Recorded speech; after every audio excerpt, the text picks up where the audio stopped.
Alô, estamos aqui para mais um vídeo de Contos Maravilhosos. O projeto é apresentado pelo Governo do Estado de São Paulo e pela Fundação ArcelorMittal, com a realização da Cooperativa dos Produtores Culturais do Estado de São Paulo e patrocinado pela própria ArcelorMittal e também pela Belgo Becar, através do PROAC.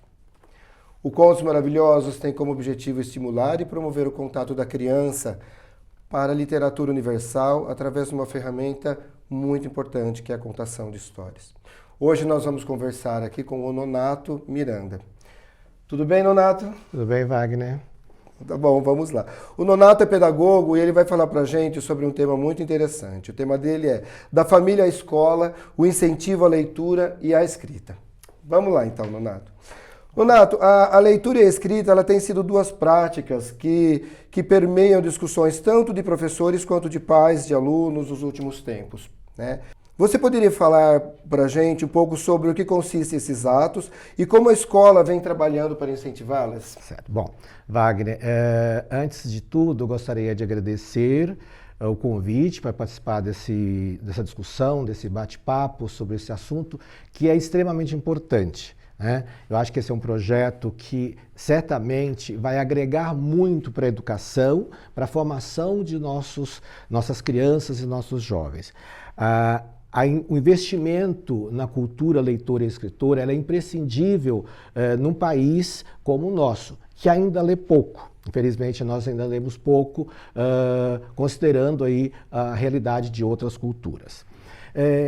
Outro aspecto importante que eu quero destacar antes de falar efetivamente do ato de ler e escrever é que a relação escola-família ela tem que ser uma relação muito profícua, tem que ser uma relação que cada vez mais ela seja investida, que ela tenha investimento, que ela possa ser consolidada. Porque é através da soma de esforços entre a família e a escola que nós vamos efetivamente desenvolver uma cultura cada vez maior do ato de ler e escrever, que são dois atos indissociáveis. Não dá para falar de ler e escrever numa perspectiva de oposição, eles se complementam.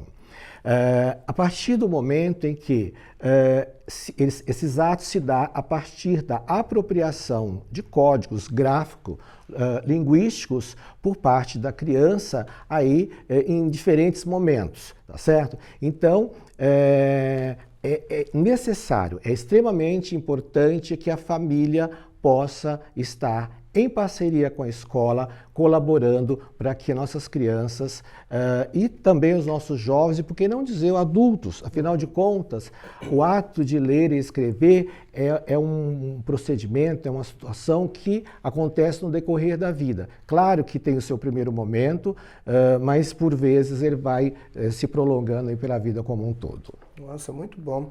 Ô, Nonato, você comenta com a gente que a leitura ela pode ter diferentes propósitos, né? Fala um pouco pra gente quais seriam esses propósitos e como você os analisa na atualidade. Pois bem, quando eu falo que a leitura tem diferentes propósitos, porque de fato quando nós lemos, nós o fazemos com diferentes finalidades, evidentemente. Por exemplo, nós buscamos ler quando nós queremos aprender alguma coisa. Então, eu diria que um dos propósitos, uma das finalidades do ato de ler é para aprender. Aprender aquilo que eu estou buscando, informação, aquilo que eu necessito aprender, né? Mas essa leitura é uma leitura, evidentemente, que é uma leitura intencional, né? Aliás, a leitura, quando feita fora do espaço escolar, ela tem uma intencionalidade maior do sujeito, da pessoa.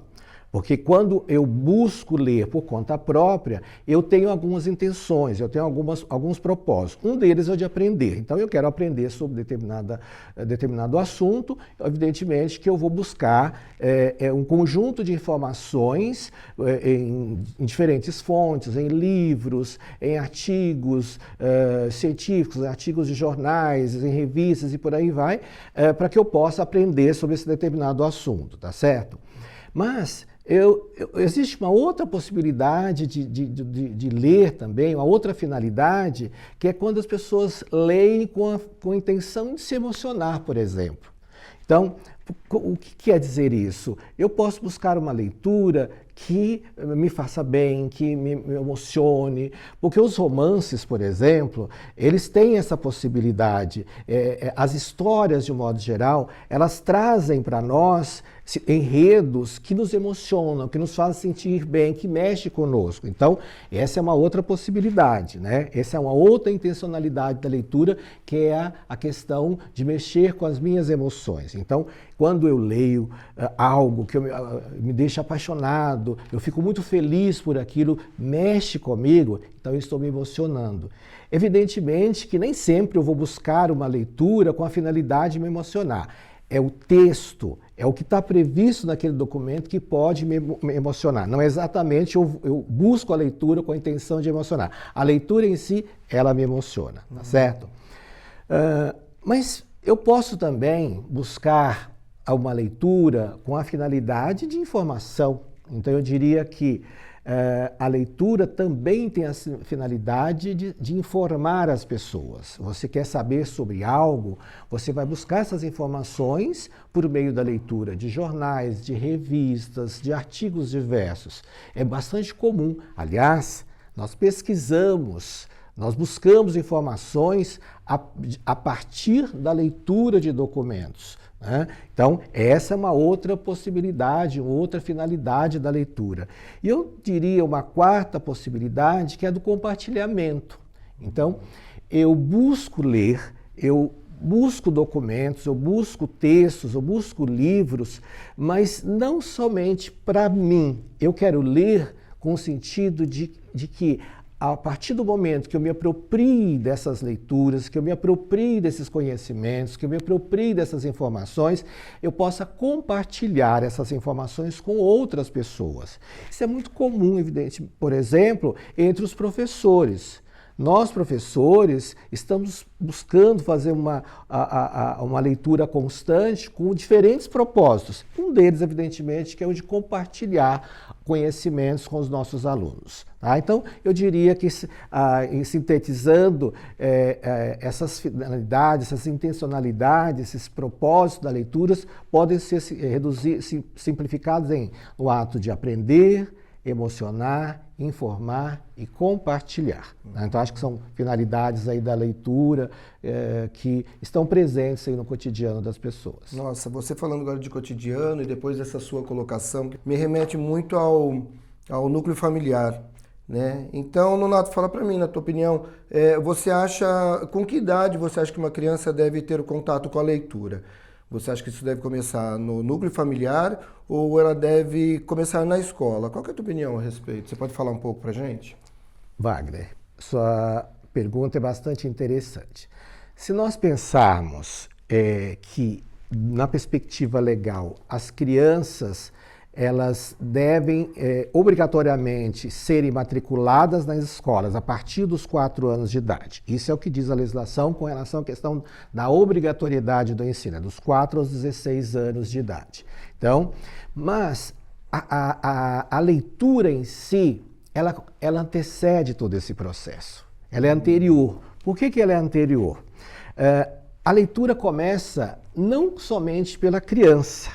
A leitura, ela começa pela família, pelos pais dessa criança, que tem uma cultura de desenvolver o ato de ler ali com as crianças, com os filhos, com a família de um modo geral. A partir do momento que a família tem esse hábito de realizar a leitura com as crianças, aos poucos ela vai se apropriando do ato de ler. Evidentemente que a criança, nesse primeiro momento, ela não está lendo, porque ela ainda não é alfabetizada. Ela ainda não dominou o código linguístico, tá certo? Isso vai acontecer a partir do momento que essa criança entra na escola e a partir do momento que ela começa o processo de alfabetização, que oficialmente se dá a partir dos 4 anos de idade.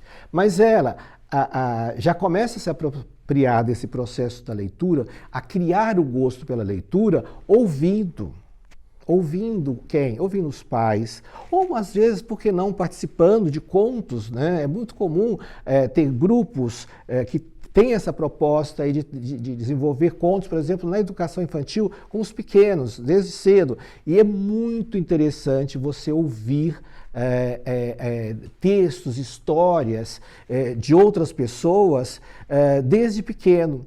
Eu me recordo até hoje, nunca esqueci da minha época lá, eu estava no início da minha formação, lá na época do ensino fundamental, e era apaixonante ouvir a professora fazer aquela leitura, contar histórias para nós, a partir de determinados dias que eram escolhidos para fazer desenvolver essa atividade. Então, esse ato em si, ele é fantástico, ele é maravilhoso, ele é apaixonante. Aí, mais uma vez, eu digo que uma das finalidades da leitura é se emocionar, é se apaixonar. A criança cria essa paixão pela leitura desde cedo.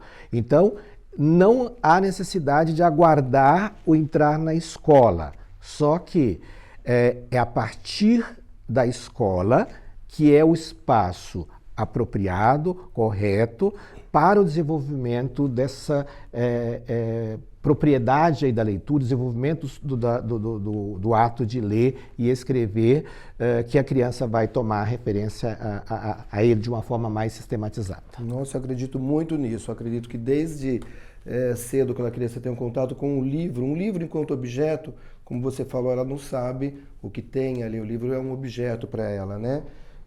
Mas a relação de respeito que ela tem com esse objeto, sabendo, né, com a participação dos pais, evidentemente, que dali surgem tantos elementos que vão estimular o imaginário dela e tudo mais. Então, essa relação de respeito dela com esse livro, quando se dá desde a infância, eu acredito que ele se perpetue aí, né? E, Nonato, me fala uma coisa que é bastante importante, aliás, que eu tenho visto, que cuidados a gente deve ter para que a leitura não seja alguma coisa maçante para a criança, que não se torne para ela um castigo, mas se torne algo prazeroso, né?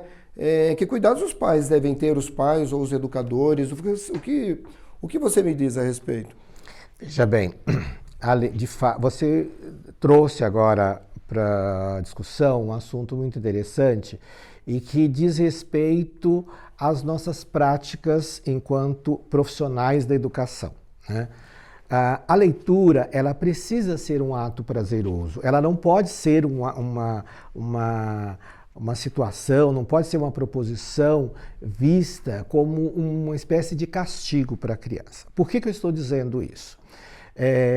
Nós tivemos um dado momento em que a leitura em si, ela se consistia muito mais numa perspectiva de fazer com que a criança lesse com a intenção de alfabetizar, de avaliá-la. Evidentemente que alfabetizar, assim, o ato de ler, escrever e alfabetizar, eles se complementam. Mas, muitas vezes, a leitura consistia numa perspectiva de o professor avaliar se o aluno sabia ou não sabia aquele determinado assunto. Tá certo? Então, o que acontecia? Era bastante comum solicitar que os alunos começassem a ler, o professor solicitava que o aluno começasse a ler, e toda a turma, toda a classe deveria ficar muito atenta, porque ele poderia, um outro aluno qualquer, poderia ser chamado para ler, e esse aluno, se não soubesse, poderia ser penalizado. Então, assim, isso causava muito estranhamento, muito medo entre as crianças. Isso não tem sentido, não faz sentido, porque a leitura, ela precisa ser um ato em que a criança aprenda a trazer isso para ela como propósitos de aprender, de se informar, de se apropriar do mundo. Porque a leitura em si, ela diz respeito à apropriação de uma cultura, ela diz respeito a você se tornar o sujeito das ações, de você poder compreender o mundo e interpretá-lo. Muitas vezes nós dizemos que a criança ou o adulto, por exemplo, leu, mas não entendeu. Então, quando nós fazemos essa analogia, fazemos esse tipo de análise, o que nós estamos dizendo, na verdade, é que ela não leu, ela simplesmente decodificou.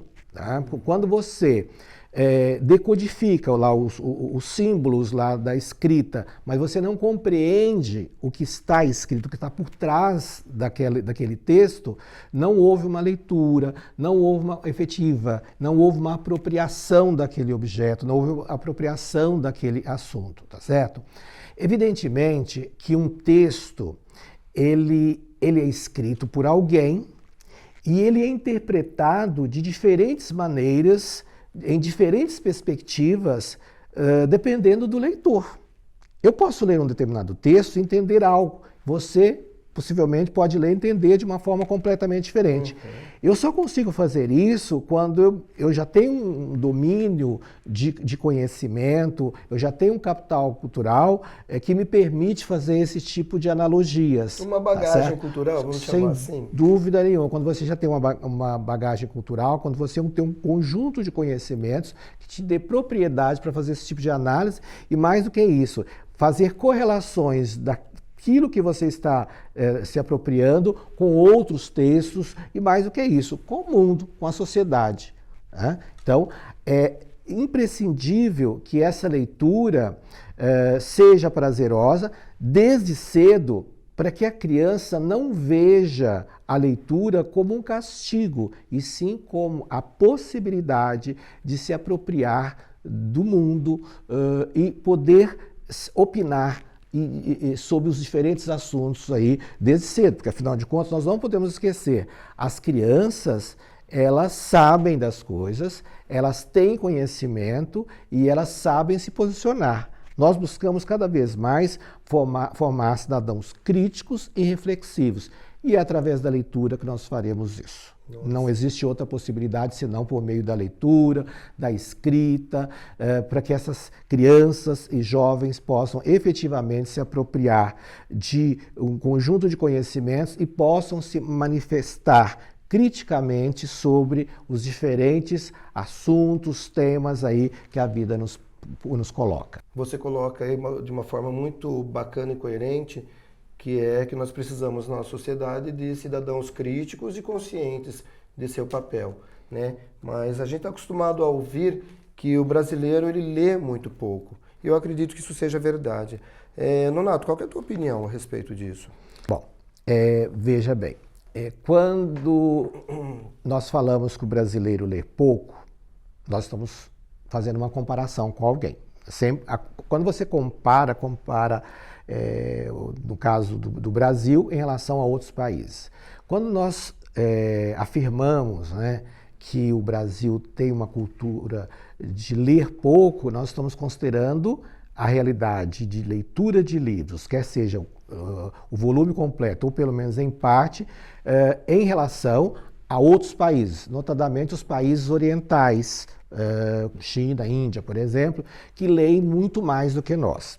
Por exemplo, em 2019, tem uma pesquisa da ProLivros que ela mostra que o Brasil lê por ano cerca de 2,43 livros.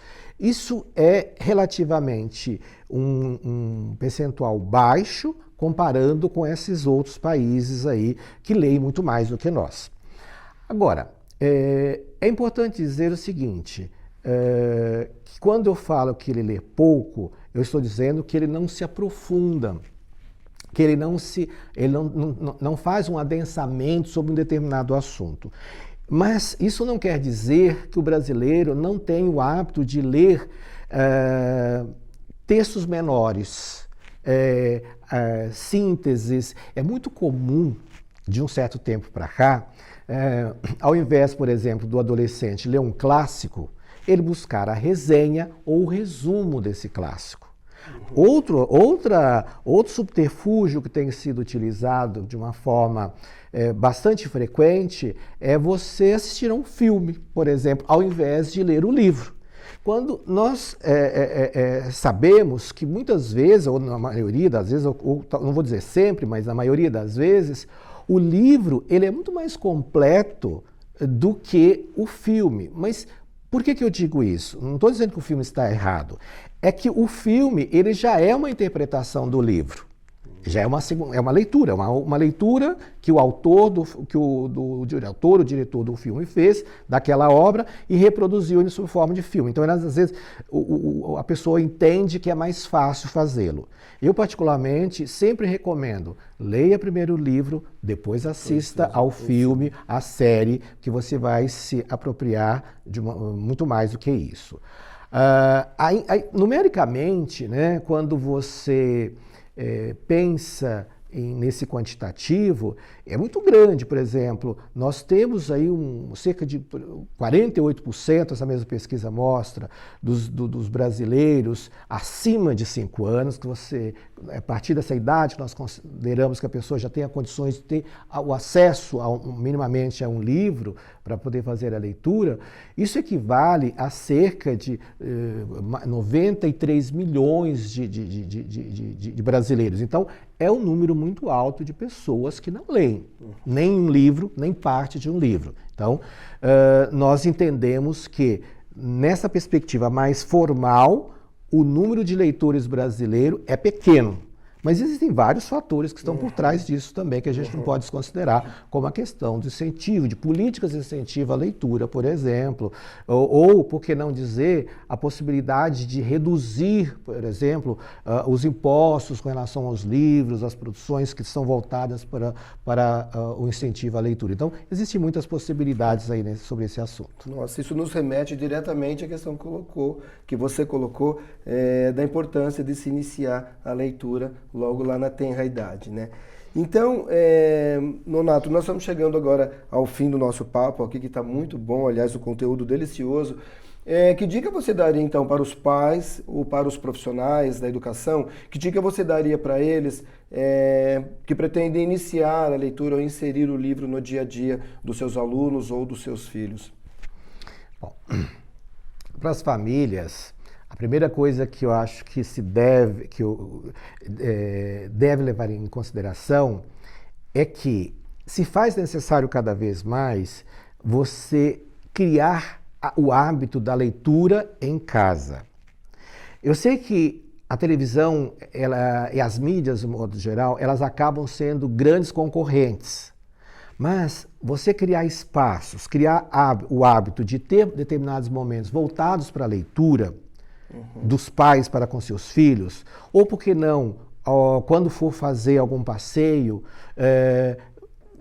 busque locais onde a leitura faça parte desse contexto. É muito comum, às vezes, você encontrar espaços extremamente agradáveis, onde a criança pega um livro, ela vai poder sentar ali de uma forma bem confortável, folhear esse livro e tentar, né, se apropriar dessa questão do que está previsto, do que aquele livro traz. Uma criança muito pequena, evidentemente, que você precisa escolher um livro adequado para a idade dela. Vai ter mais imagens, porque o texto, ele não se constitui somente de palavras, ele se constitui de diferentes formas. Então, você vai escolher um livro de acordo com a faixa etária da criança. Então, com relação às famílias, em síntese, o que eu sugiro é que ela crie momentos de leitura dela para com as crianças, para com seus filhos. Porque se a criança vê que os pais têm o hábito de ler, ela também vai se apropriar desse hábito, ela vai entender que isso faz parte da sua rotina, então ela vai buscar fazer essa leitura. No caso da escola, o que nós temos observado cada vez mais? De um tempo passado, vamos assim dizer, as leituras eram obrigatórias. Além do livro didático, existem os livros paradidáticos. São aqueles livros que não fazem parte do conteúdo do dia a dia, mas você traz uma leitura adicional para poder complementar a formação do estudante. Isso é importante. Mas o que é importante também, e que eu acho que pode ser considerado, é que o aluno possa escolher o que ele quer ler. considerando aquilo que desperte o seu interesse pela leitura. Então, um professor pode, por exemplo, na sala de leitura, ou ter os cantinhos ali da leitura, onde você pode colocar um conjunto de livros diferentes para que os alunos possam escolher aquilo que ele possa ler. Eu, por exemplo, como profissional da educação, minha época de diretor de escola, nós tínhamos um hábito, nós tínhamos uma prática que eu acho interessante. Nós tínhamos a hora da leitura. Em um dado momento da semana, nós elegíamos ali uma hora. Aquela hora na escola, todos paravam para ler. Todos. Quando eu digo todos, significa que o diretor, o vice-diretor, os professores, os alunos, os funcionários, o pessoal da cantina, o pessoal da merenda, da limpeza, todos paravam para ler. Isso era uma prática que nós tínhamos, estávamos sempre querendo saber quando vai ser um dia da leitura, qual vai ser a hora da leitura. Então, esse era um projeto que ele incentivava, ele criava momentos para que todos pudessem ler, e esse hábito foi se perpetuando, e certamente ele fez com que a leitura, que podia ser algo forçado, acabou se tornando em algo de interesse próprio e para todos. Então, a ideia era criar uma cultura leitora, mas trazendo todos.